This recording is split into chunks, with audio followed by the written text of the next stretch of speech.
Tama ba? Magbabangs?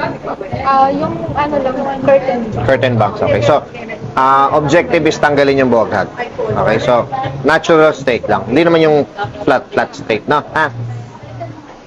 Okay. Pakita mo to. Ayan. So, kita naman sa camera kung gaano kabuhaghag yung buhok. Ngayon, ayusin natin. Okay? Papawash ko muna, ha? Tapos yung color 1, color lang tayo, no? Okay, sige. Wait lang, pawash ko lang, ha? Okay lang, thank you, ha? Wala na po sa van. No problem. Pero na-explain sa'yo. Opo. So, yan. Huwag mo muna i-wash, mga 2 araw.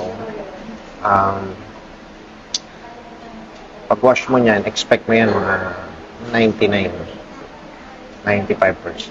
Basta update mo lang.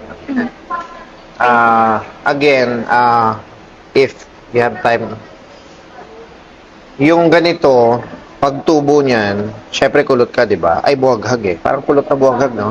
So, halimbawa, 6 months, tutubo siyang ganon. So, pwede mo na yung ipa-retouch. Yun na lang yung gagalawin natin. And then the rest sa baba, pwedeng treatment.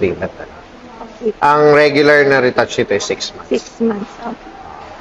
So, kung okay pa siya ng 6 months, pwede mong patagal-tagalin pa. And then, para siya alagaan, gamitan mo lang nung fora. Yung pinaliwanag sa'yo, ha? O, direct, bigyan mo na exposure sa fora. O.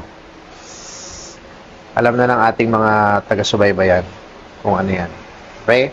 Home care, care maintenance. Thank you so much. God bless. Thank you po. Ayos na. Thank you.